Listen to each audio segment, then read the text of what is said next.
Hey everyone, welcome to the learner's house. So in this video, we will start central limit theorem, which is the next chapter to joint distribution. So central limit theorem is a very important chapter जो इस chapter के बाद भी बहुत जगह use होगा, ठीक है, and it is a very important concept जो daily life में भी use होता है, ठीक है.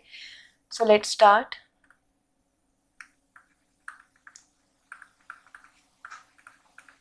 In short, we say it CLT. Okay, so CLT यानी कि सेंट्रल लिमिट थ्योरम क्या करता है सबसे पहले समझते हैं. सो सपोज एक रैंडम वेरिएबल x है जो फॉलो करता है बाइनोमियल लेट्स से 100,0.3, ठीक है, and you want to calculate probability x greater than और इक्वल टू 80 लेट्स से, ठीक है. तो आप क्या करोगे अब इस इतने ज़्यादा n पे, ठीक है, आपको टेबल में वैल्यू नहीं मिलेगी, ठीक है, if you would see that. तो या फिर सपोज इसकी मिल जाएगी और किसी और की, या फिर n बहुत ज़्यादा है आपको नहीं मिलेगी वो टेबल में वैल्यू. तो हमें क्या करना होगा, टेबल में नहीं मिलेगी मीन्स हम इसको क्या करेंगे, ऐसे लिखेंगे x को लेट्स से 80 ऐसे लिखेंगे. तो हमें यहाँ पे क्या करना है 80 या मतलब 79 तक, ऑलमोस्ट 79 तक हमें क्या करना पड़ेगा, सारी प्रोबेबिलिटीज़ को एड अप करना पड़ेगा, which is a very big, ठीक है. सो इतना ज़्यादा हम नहीं करते यहाँ पे, ठीक है. या फिर अगर मान लो लेट्स से कि आपको ये भी निकालना है x लेस देन 30, तो यहाँ पे आपको क्या करना है 30 प्रोबेबिलिटीज़ को ऐड करना है, ठीक है, विच इज़ वेरी बिग. सो इस सब चीज़ों को अप्रॉक्सीमेट करने के लिए हम एक अप्रॉक्सीमेट डिस्ट्रीब्यूशन लेते हैं जिससे हमारा काम बहुत आसान हो जाता है, ठीक है. So this is the need for CLT कि अगर इतनी बड़ी बड़ी वैल्यूज़ होंगी आपको चाहिए उसका जो है प्रोबेबिलिटी, तो आप कैसे निकालोगे, ठीक है. अपार्ट फ्रॉम दिस हम समीशन xi का भी डिस्ट्रीब्यूशन बनाते हैं और x बार का भी डिस्ट्रीब्यूशन बनाते हैं, ठीक है. सो ये एडवांटेज है, ये यूज़ है मेनली CLT का, ठीक है. सो लेट्स से सबसे पहले इसकी डेफिनेशन समझते हैं कि CLT होता क्या है. इस डेफिनेशन में एक सबसे इंपॉर्टेंट चीज़ है जो अगर डेफिनेशन आ गई और आपने वो चीज़ नहीं लिखी तो डेफिनेशन एकदम बेकार है.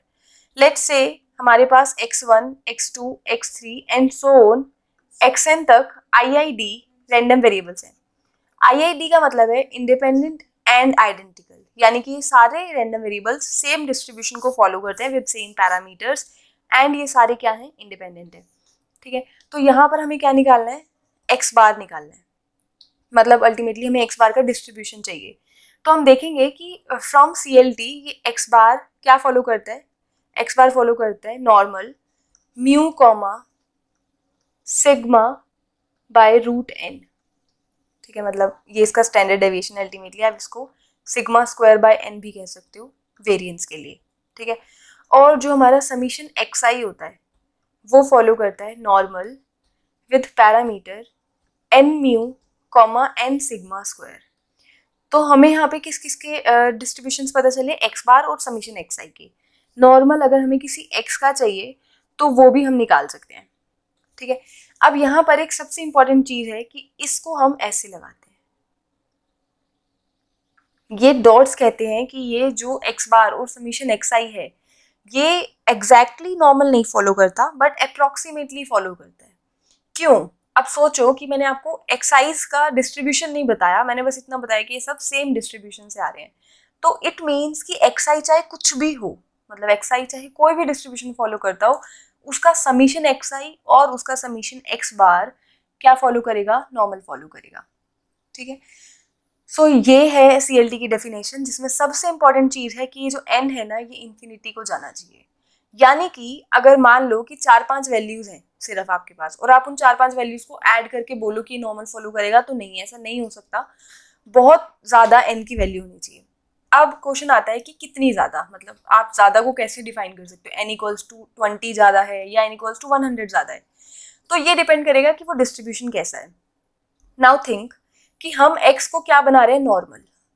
अब दो केसेस हैं, हो सकता है कि ये जो x है वो भी थोड़ा नॉर्मल के जैसा हो, यानी कि जैसे नॉर्मल सिमेट्रिकल होता है थोड़ा बहुत वो भी वैसा हो.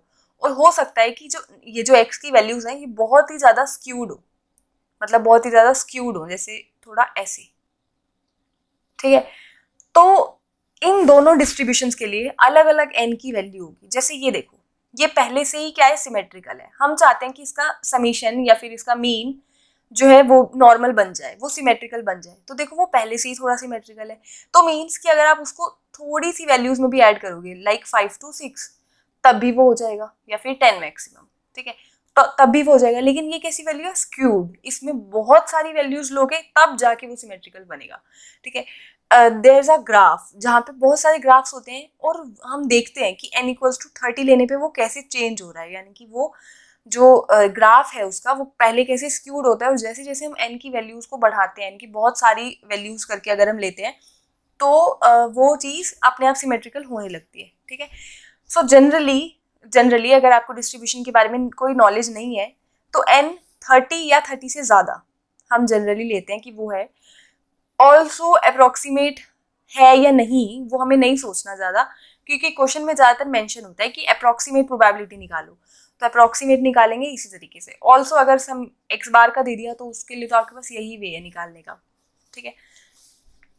सो this was the whole concept behind CLT।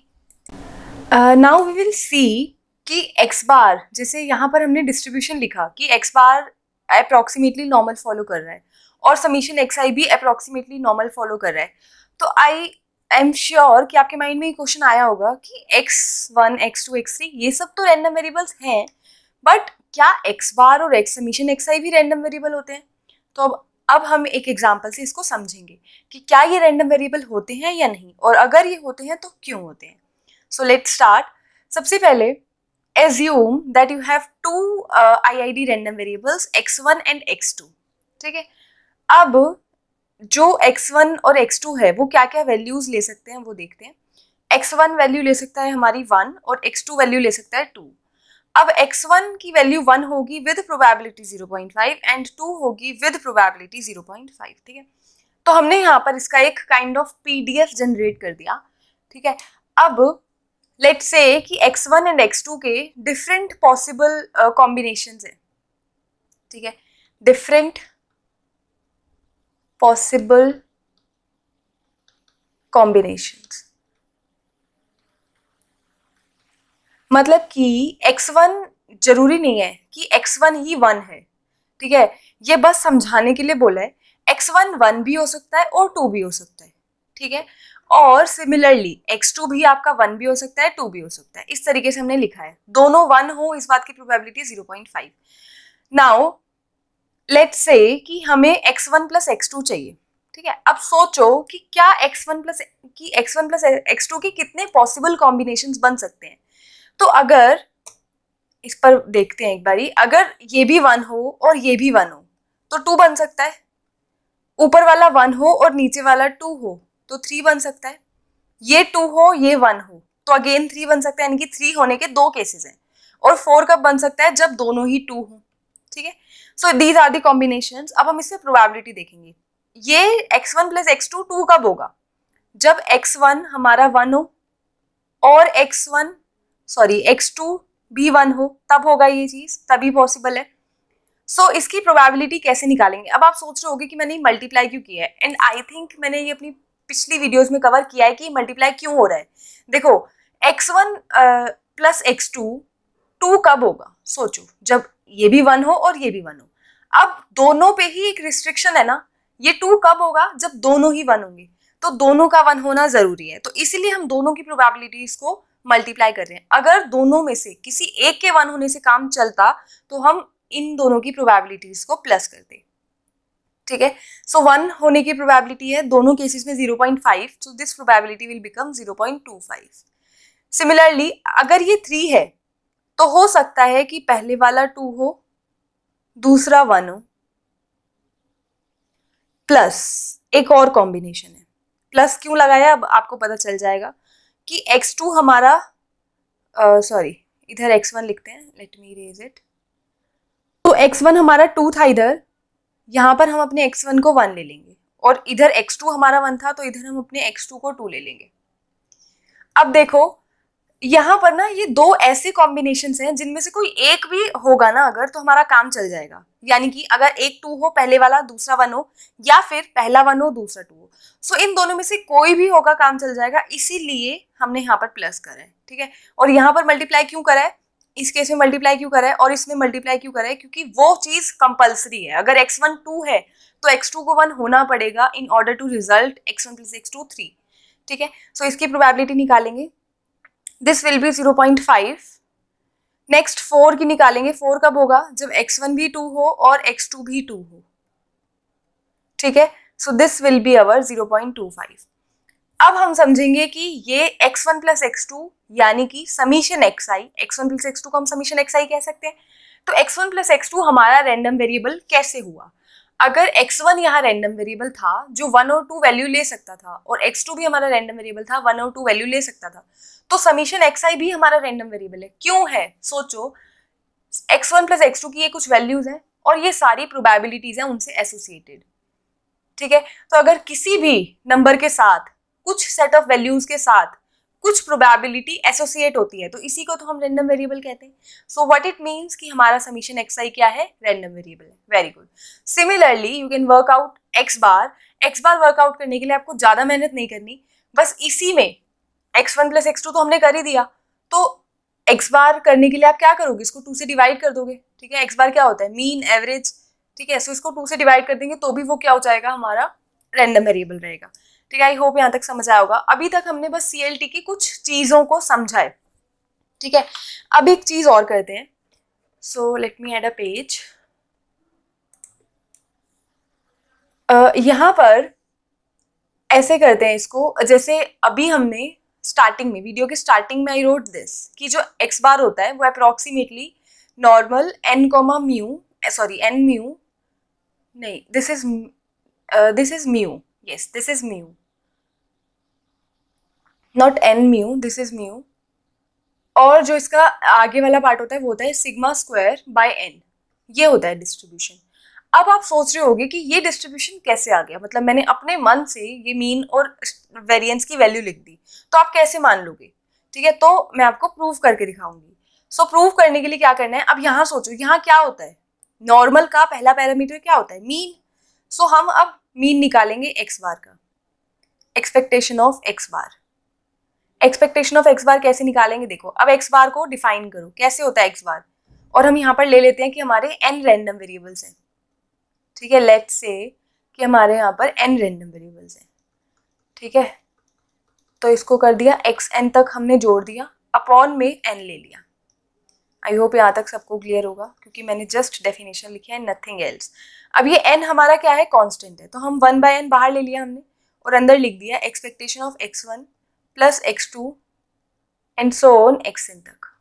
ठीक है, अब हम क्या करेंगे, आपको पता होगा अगर आपने मेरी एक्सपेक्टेशन ऑफ अ सम वाली वीडियो देखी है, सो यू विल नो कि हमें ये सब हमें कैसे लिखना है। इस सब को हम ऐसे लिख सकते हैं, expectation of x1 + expectation of x2 plus and so on expectation of xn। ठीक है, अपॉन में n। अब आपको ये सोचना है कि जो xi रैंडम वेरिएबल्स हैं आपके, ये इनका मीन क्या है। सो लेट्स टेक कि इन सब का मीन, यानी कि जो हमारा xi है, ये पूरा IID है, ये मैं कलर चेंज करके लिख देती हूँ, इसको लिख लो क्योंकि this is important. So let's take कि जो हमारा xi है वो फॉलो कर रहा है कोई भी रैंडम वेरिएबल, जो भी फॉलो कर रहा हो, हमें उससे कोई मतलब नहीं है, बस इतना पता है कि xi जो है वो क्या है, IID है, और उनका मीन म्यू है और वेरिएंस σ² है। हर मतलब एक्साइज, जितने भी एक्साइज, बहुत सारे हमारे पास रैंडम वेरिएबल है, तो x1 का मीन म्यू, x2 का मीन म्यू, सबका मीन क्या ले लिया हमने, म्यू ले लिया। ठीक है, अब हम अपनी डेरिवेशन कंटिन्यू करते हैं। So now what we will write here is कि ex1 क्या है, म्यू, ex2 क्या है, म्यू, xn तक सारी वैल्यूज क्या है, म्यू, और अपॉन में क्या है, n। तो जब आप इन सारी वैल्यूज को जोड़ोगे, आप इनको n टाइम्स जोड़ रहे हो, यहाँ क्या लिखा है, n लिखा है, आप इन वैल्यूज को कहाँ तक जोड़ रहे हो, n टाइम्स जोड़ रहे हो, तो हम यहाँ पर क्या लिख देंगे, n म्यू, और डिनोमिनेटर में हमारा n है ही, तो n से n कट गया और यहाँ पर हमारा बच गया म्यू। ठीक है। सो अब आपको समझ आ गया होगा कि यहाँ पर मैंने म्यू क्यों लिखा है। अब हम सिमिलरली इसका वेरिएंस भी डराइव करेंगे। So let's derive the variance. अब हमें वेरिएंस ऑफ एक्स बार चाहिए, तो हम क्या लिखेंगे यहाँ पर, variance of x1 plus variance of x2 plus x3 and so on xn upon में आई एम सॉरी, ये यहाँ पर लगाना पड़ेगा, इधर नहीं लगाएंगे ये अपॉन, अपॉन में n ऐसे लगाएंगे। ठीक है। अब देखो ये n क्या है, कांस्टेंट है, और आपने अगर मेरी रैंडम वेरिएबल्स वाली वीडियो देखी है तो आपको वेरिएंस के कुछ जनरल रूल्स एंड प्रॉपर्टीज पता होंगी कि जब भी वेरिएंस वाले टर्म के अंदर कोई कांस्टेंट लगा होता है तो हम उस कांस्टेंट को बाहर निकालते हैं, और वो भी स्क्वायर करके, तो n हमारा बाहर आ जाएगा विद स्क्वायरिंग। सो 1/n² हमने बाहर ले लिया, अंदर हमारा कुछ ऐसा बच गया। ठीक है। अब देखो जिस तरीके से आपने एक्सपेक्टेशन ऑफ अ सम को स्प्लिट किया था उस तरीके से क्या आप इसको कर सकते हो या नहीं, सोचो। तो एक्सपेक्टेशन कभी भी स्प्लिट हो सकती है जब वो सम में है, लेकिन वेरिएंस वाली सम में ऐसे स्प्लिट नहीं हो सकती जिस तरीके से एक्सपेक्टेशन हुई, बट एक कंडीशन के साथ स्प्लिट हो सकती है, अगर ये सारे रैंडम वेरिएबल्स इंडिपेंडेंट हैं। ठीक है। In that case you can write it. So अभी हमने पहली असम्पशन ही अपनी पढ़ी है, यहाँ पर आई रोट इट के सारे क्या है, IID हैं। व्हाट इट मीन्स, IID है तो इसका क्या मतलब है कि वो इंडिपेंडेंट भी है और आइडेंटिकल भी है, तो यानी कि हम इसको स्प्लिट कर सकते हैं। So let's split it. कहाँ तक लिखेंगे इसको हम, वेरिएंस ऑफ xn तक लिखेंगे। ठीक है। अब variance of x1 x2 xn सारी वैल्यूज रख लेते हैं।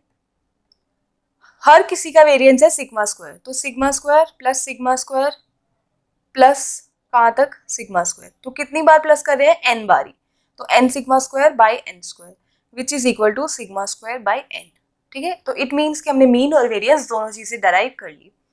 बिल्कुल सेम तरीके से आपको सम वाला भी डराइव करना है, मतलब सीरियसली मतलब मेरे को कोई डिफरेंस नहीं दिख रहा इसमें, तो कोई पॉइंट नहीं है करवाने का, क्योंकि यहाँ पर ही आपने सम वाला कर लिया।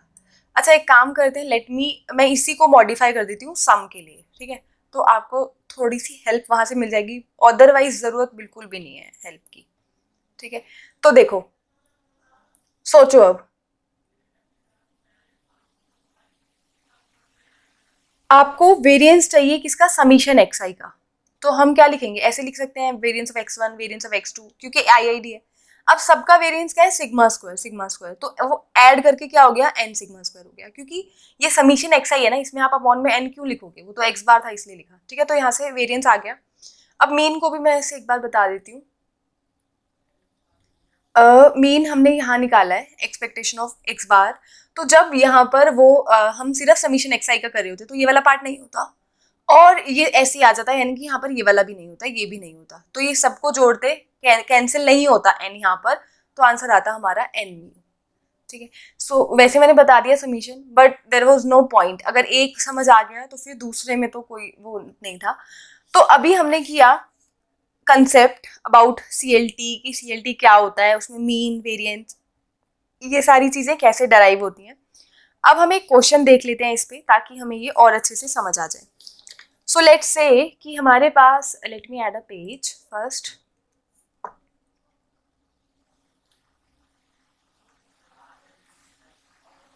We are given that mu is 167, sigma is 27 and n is 36। This is a random question जो मैंने लिया है अभी, और हमें प्रोबेबिलिटी निकालनी है 163 से, कि जो हमारा x बार है वो 163 से 171 तक की वैल्यूज ले रहा हो। ठीक है। ये प्रोबेबिलिटी निकालनी है। So let's do it. अब देखो सबसे पहले तो आपको जनरल रूल लगाना है। अगर आपको पता है कि कोई भी किसी भी रैंडम वेरिएबल की वैल्यू a से b तक जा रही है, तो आप क्या करते हो, पहले b तक की प्रोबेबिलिटी निकालते हो और उसको a तक की प्रोबेबिलिटी से माइनस करते हो। So we will do the same. ठीक है। Let me erase it. ये मैंने जस्ट एक रिवाइज कराया, ऑल्दो नो पॉइंट अगेन, क्योंकि रैंडम वेरिएबल का ही कंसेप्ट है। सो पहले फर्स्ट सेकंड वाले पार्ट का लिखेंगे और उसको जो लेफ्ट में लिखा है उससे माइनस कर देंगे। सो यहाँ पर आएगा probability x bar less than 171 minus probability x bar less than 163। ठीक है। इक्वल टू वाले कंसेप्ट को अभी के लिए छोड़ दो, ठीक है, वी आर एज्यूमिंग सब कॉन्टिन्यूस है। तो एक्स बार क्या फॉलो करेगा, अप्रॉक्सीमेटली ये फॉलो करेगा normal mu comma sigma square by n, ये भी हमने देखा। तो फटाफट से इसको निकाल लेते हैं। X bar minus mu upon में सिग्मा बाय रूट एन, ये क्या फॉलो करेगा, स्टैंडर्ड नॉर्मल। तो ये फॉर्म हमने यहाँ पर बना ली। तो 171 माइनस म्यू अपॉन में सिग्मा बाय रूट एन, ठीक है, ऐसे कर लिया। माइनस प्रोबेबिलिटी, एक्स बार को अगेन लिखेंगे, x bar minus mu upon sigma by root n less than 163। यहाँ पर आप इक्वल टू लगा सकते हो वैसे, पर कुछ फर्क नहीं पड़ेगा अगेन क्योंकि कॉन्टिन्यूस है। तो 163 minus mu by sigma by root n, ठीक है, ये पूरा कंसेप्ट हो गया। अब हम ये वैल्यूज पुट कर लेते हैं फटाफट से। तो सबसे पहले हम रखेंगे म्यू की जगह, म्यू की वैल्यू है हमारी 167। एक काम करते हैं, लेट्स डू इट। सो ये जो लेफ्ट वाला पार्ट है, ये आपको पता होगा कि ये कैसा है, ये क्या है, ये आपका क्या बन रहा है, दिस इज योर जेड ना। तो हम इसको ऐसे लिख सकते हैं जेड, ठीक है, पूरा जेड लिख दिया, एक स्टेप बचा लिया। अब 171 को हम माइनस करेंगे 167 से, हमारा आंसर आएगा 4। 4 को हम मल्टीप्लाई करेंगे इस रूट एन से, ऊपर चला जाएगा, रेसिप्रोकल हो जाएगा, तो ये आ जाएगा रूट एन करके आएगा हमारा 6, और अपॉन में हम सिग्मा करेंगे तो वो हमारा आएगा 27, ठीक है, माइनस प्रोबेबिलिटी जेड, ये वाला पूरा पार्ट प्रोबेबिलिटी हो गया यानी कि जेड हो गया। अब इसको सॉल्व करेंगे, लेस देन इक्वल टू, अब आप 163 को माइनस कर रहे हो 167 से, यानी कि ये माइनस में आएगा, तो दिस विल बी -4 × 6 बाय 27। अब आप देखोगे दोनों वैल्यूज सेम है, बस साइन का फर्क है, ठीक है। तो साइन चेंज करना आपको आता है, साइन कैसे चेंज करेंगे देखते हैं अभी, नेक्स्ट पेज पे करेंगे इसको अब हम। सो ये वाला पार्ट क्या बन रहा है हमारा, न्यूमरेटर 24 बन रहा है और डिनोमिनेटर 27 बन रहा है, तो इसको हम ऐसे लिख लेते हैं, probability z less than equal to 24 by 27 minus probability z less than equal to -24 by 27। अब let's revise random variable quickly, not random variable, this was probability distribution. जब -a से छोटा होता है z, तो वी कैन चेंज इट ना in positive, तब क्या हो जाता है, ये साइन चेंज हो जाता है, तो हम उसको ऐसे लिखते हैं, ठीक है। अब ये भी आपको नहीं चाहिए क्योंकि this is the greater than form, तो फिर आप इसको ऐसे लिख सकते हो 1 minus probability z less then a, ठीक है। तो उस फॉर्म में हम इस पूरे को कवर करेंगे।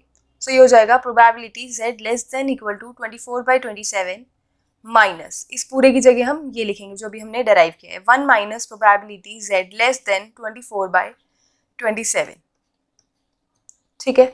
अब आप इसको और सॉल्व कर लो, ये -1 हो जाएगा, ये वाला पार्ट -1 हो जाएगा, ये प्लस ये भी प्लस, दोनों ऐड हो जाएंगे, तो यहाँ पे आ जाएगा +2 probability z less than equal to 24 by 27, ठीक है। सो ये हमारी प्रोबेबिलिटी आ गई। 24 बाय 27 को आप सॉल्व करोगे, आपका आंसर आएगा 0.88 -1 + 2 probability z less than equal to 0.88, ठीक है, -1 + 2 इंटू, अब 0.88 तक की प्रोबेबिलिटी चाहिए आपको, ठीक है, 0.88 तक की चाहिए, तो हम यहाँ पर इसको टेबल में से देख लेंगे। सो टेबल में आज जब आप देखोगे ये प्रोबेबिलिटी आएगी 0.81057 and after solving this will become 0.62114, ठीक है। एक बार ही कैलकुलेशन वेरीफाई कर लेना, ठीक है, बाकी इट्स करेक्ट। और ये क्वेश्चन था तो आपको समझ आ गया होगा, I hope. Now you can try CLT on like x bar, x summation x, इन सब के लिए आप कर सकते हो, जैसे एक्स बार के लिए किया सेम वैसे समीशन एक्स के लिए करेंगे, कोई ज़्यादा चेंज नहीं है, ठीक है। सो आई होप ये वीडियो पसंद आई होगी आपको। सो वीडियो पसंद आई हो तो like comment share and subscribe to the learners house. Thank you very much. In our next video we will continue CLT. Thank you so much.